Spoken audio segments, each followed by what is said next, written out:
আর কতদিন আল্লাহ। ইমাম cycle store থেকে সেই কবে আমাকে ফ্রেম পাঠিয়েছে, এখন পর্যন্ত ইনস্টল করাই হয়নি।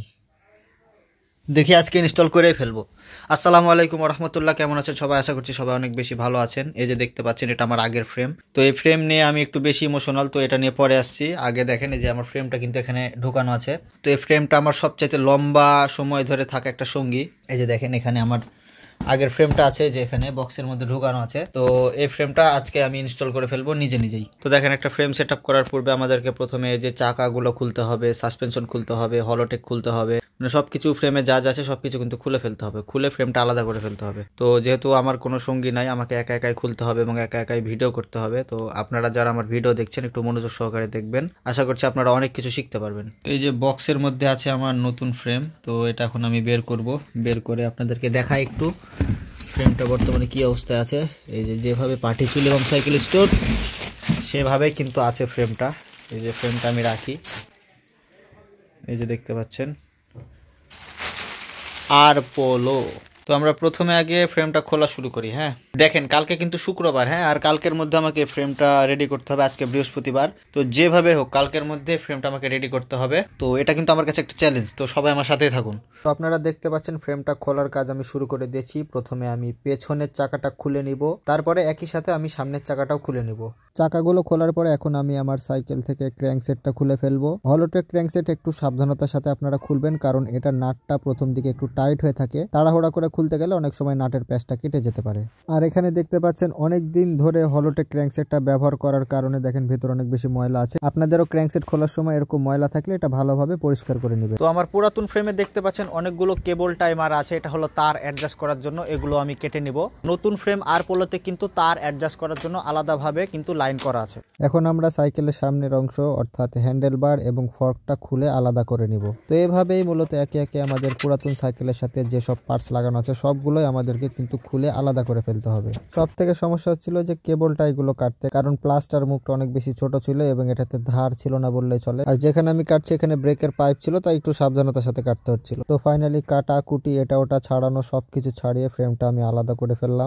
ফ্রেম থেকে সবকিছু খোলা অলমোস্ট শেষ, আর এটা করতে আধা ঘন্টার বেশি আমার সময় লেগে গেল। একা একা ভিডিও করছি প্লাস কাজ করছি, সেই জন্য তো সবকিছু খোলা হয়ে গেছে। হ্যাঁ, এখন মানে ভেতরে একটা কি যে মানে একটা অনুভূতি কাজ করছে, এটা আপনাকে বলে বোঝাতে পারবো না, কারণ এই ফ্রেমটা প্রায় 7 বছর কি 8 বছরের মতন আমার কাছে আছে, আর খুব যত্ন সহকারে ব্যবহার করা কিন্তু। হ্যাঁ, এমন না যে ফ্রেমে খুব বেশি আমি প্রেশার দিয়েছি বা খুব হার্ড স্ট্যান্ড করেছি।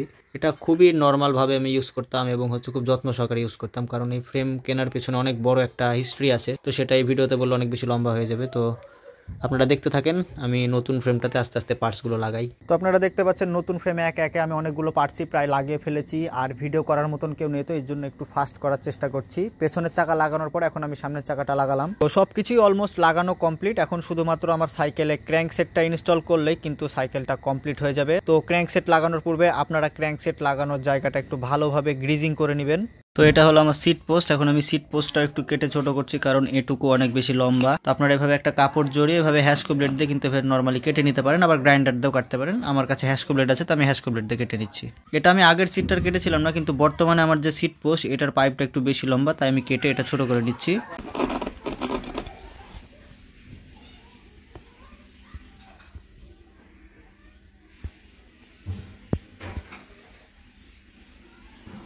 তো ফাইনালি কমপ্লিট। আর ঘরের অবস্থা প্রচুর খারাপ। এখন এই সাইকেলটা আমি বাইরে নিয়ে যেয়ে একটু টেস্ট করে দেখব সব কিছু ঠিক আছে কিনা। আর এখন সাইকেলে শুধুমাত্র এই যে পেগ লাগানো বাকি, সামনে এবং পেছনে উভয় জায়গাতেই।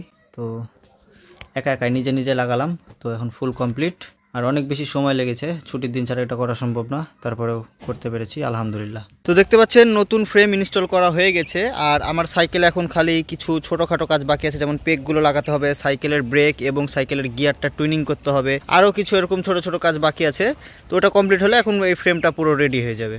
তো সাইকেলটা আমি এখন চালিয়ে দেখবো, দিয়ে আপনাদেরকে অনুভূতিটা বলবো যে নতুন ফ্রেম ইনস্টল করার পরে আমার এক্সপিরিয়েন্সটা কেমন। তো প্রথমে আমার যে জিনিসটা মানে একটু নেগেটিভই বলতে পারেন, এই যে আমার পা এই হ্যান্ডেলের সাথে ঠেকে যাচ্ছে। যদিও সিটটা একটু উঁচু করে রাখা আছে, তারপরেও এরকম মানে ঠেকে যাচ্ছিল আর কি, মানে দাঁড়িয়ে থেকে চালালে এরকম হচ্ছে। আর যদি সিট ছোট করি তখন আল্লাহ জানে কি হবে। তো যাই হোক, ফ্রেমটা আমার কাছে একটু বেশি ছোট, আস্তে আস্তে হয়তো চালাতে চালাতে অভ্যাস হয়ে যাবে এবং আস্তে আস্তে আপনাদেরকে সব কিছু জানাবো ইনশাল্লাহ। তো আমি প্রায় 2 থেকে 3 ঘন্টার মতন সাইকেলটা রাইড করলাম। তো এখন ফাইনালি মনে হচ্ছে যে হ্যাঁ সাইকেলটার সাথে আমি অভ্যস্ত হয়েছি। আর আমি একটা মিস্টেক করছিলাম, সেটা হলো যে আপনার এই সিটটা আমি এক্সেস উঁচু করে চালাচ্ছিলাম। এই যে এখন দেখেন সিট একটু নিচু করে কিন্তু আমি চালাচ্ছি, এখন আর আমার পাটা তেমন একটা ঠেকছে না। তো এগুলো সাইকেল সাধারণত রাইডিংয়ের জন্য না, এগুলো স্টান্ট করার জন্য। সেটা আমি মিস্টেক করছিলাম যে এটা আমি রাইডিংয়ের মতন করে ইউজ করছিলাম, এই জন্য মূলত পাটা ঠেকে যাচ্ছিল আর কি। তো এটা যদি হচ্ছে আপনি মানে স্টান্ট করার জন্য শুধু ব্যবহার করেন, আপনার হাইট যদি মিনিমাম 5 ফিট 10 ইঞ্চি হয়, তাও আপনি এই সাইকেল দিয়ে স্টান্ট করতে পারবেন অনায়াসে। তো শুধু সাইকেল না, যে কোনো নতুন জিনিসে অভ্যস্ত হতে একটু সময় লাগে। তো আমি সাইকেলটা রেগুলার চালিয়ে চালিয়ে এখন হচ্ছে আমাকে অভ্যস্ত হতে হবে আর কি। তো সব কিছু আপনাদেরকে জানাবো ইনশাল্লাহ। তো এখন এই যে সাইকেলের ফ্রেমের উপরে একটা স্টিকার মারা হচ্ছে, যাতে ফ্রেমের উপরে আমি যখন হাই চেয়ার রোলিং মারবো তখন যাতে ড্যামেজ না হয়। আর এই কাজটা আমাকে করে দিচ্ছে আশিক। ভালো হাওয়া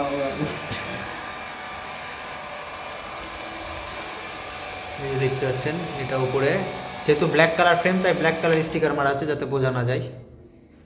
এটা একটা টপ সিক্রেট, কাউকে বলবেন না।